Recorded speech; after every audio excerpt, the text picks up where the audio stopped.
देखिए, राहुल जी ने ऐसी पदयात्रा जो है, जो बिल्कुल ठीक कहा कांग्रेस के प्रवक्ता ने। राहुल जी ने पदयात्रा पहले भी करी थी जीटी रोड के ऊपर। वो फरीदाबाद आए तो फरीदाबाद की सीट कांग्रेस हारी। भिवानी में रैली करी, वहां पर किरण चौधरी जी थी साथ में मंच के ऊपर रावदान सिंह के साथ, वो सीट कांग्रेस हारी। उसके बाद करनाल और कुरुक्षेत्र दोनों सीट जो है वो हारी, गुड़गांव की सीट वो हारी। तो पदयात्रा करने से मैं मानता हूँ, ठीक है, पदयात्रा करने से 5 सीटों तक फिर भी पहुंच पाई, लेकिन 10 का इन्होंने दावा किया था। अगर ऐसी एंटी इनकम्बेंसी को कैश करना तो क्यों कैश नहीं किया। जहां आज आ रही हैं वहां से मुख्यमंत्री का गृह क्षेत्र है, सबसे पहले ही बार मुख्यमंत्री जी नायब सैनी वहीं से जीते थे, मगर वो सीट वो क्यों छोड़ के भागे, क्यों उनकी जो वाइफ निकाय चुनाव लड़ा था वो चौथा स्थान आया उनका।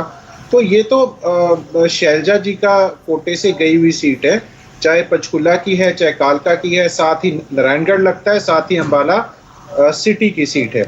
लेकिन नारायणगढ़ के जो, अगर मैं आज आपको समीकरण बताऊं तो नारायणगढ़ से जो इनेलो बसपा के उम्मीदवार हैं, बसपा की टिकट से है वो हरबिलास, वो बहुत मजबूत स्थिति पे है और हो सकता है कि संभावना ये है कि वो सीट इंडियन नेशनल लोकदल ही निकालेगी, क्योंकि कांग्रेस का आपस के अंदर जो मन मुटाव है, और सैनी जी ने भी वो सीट इसलिए छोड़ी, ना केवल निकाय चुनाव रीजन है, बल्कि आपको यहाँ ध्यान होगा कि एक किसान को गाड़ी से उड़ा दिया गया था, वो नायब सिंह जी और उसमें संदीप सिंह थे उस वक्त। ये किसान आंदोलन के वक्त की बात है, जब एक वो इंसिडेंस हुआ था, पहले जीप से उड़ा दिया गया था जो उत्तर प्रदेश के अंदर लखीमपुर खीरी में। ऐसा ही एक जो है वो भाजपा के तब नायब सैनी जी शायद एमपी थी हुआ करते थे। तो देखिए, ये जो आज ये बात कर रहे हैं, ये सीट कोई आसान नहीं है, सीट फंसी हुई सीट है ये।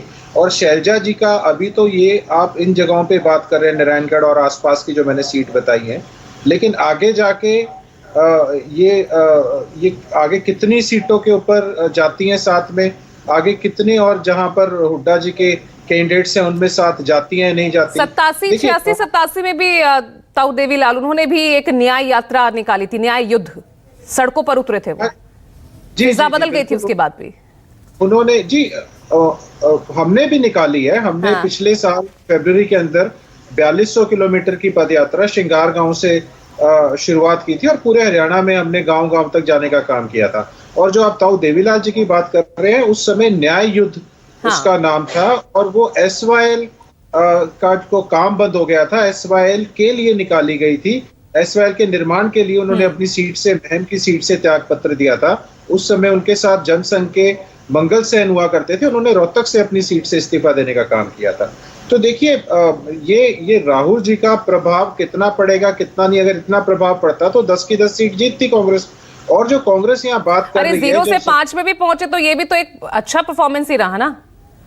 आप अपना देखिए, आपका तो लगातार और जो है परफॉर्मेंस लेवल और गिरता ही गया। देखिए, जहां तक आप कांग्रेस की और बीजेपी की बात कर रहे हैं, तो अगर 10 साल की एंटी इनकम्बेंसी हुई थी तो कांग्रेस तो सारी सीट हार गई थी, मात्र रोहतक की सीट बची थी। उस समय भी हम कांग्रेस से एक MP ज्यादा 2014 में जीतने का काम किया था, और 2019 में कांग्रेस नेशनल पार्टी है, हम तो क्षेत्रीय दल है, पूरी की पूरी साफ हो गई। कांग्रेस क्यों एक भी सीट नहीं जीत पाई? कि कांग्रेस ने काम ऐसे किए थे। कांग्रेस तो, हम तो 10 साल तक मुख्य विपक्षी दल रहे हैं। हमारा परफॉर्मेंस के ऊपर जो प्रश्न चिन्ह है वो केवल पार्टी की टूट, आखिरी समय के ऊपर जो पार्टी टूटी, only one, there is only one reason, no other reason, कि वो ही पार्टी में कमी होती तो 10 साल मुख्य विपक्षी दल थोड़ी ना रहते हम।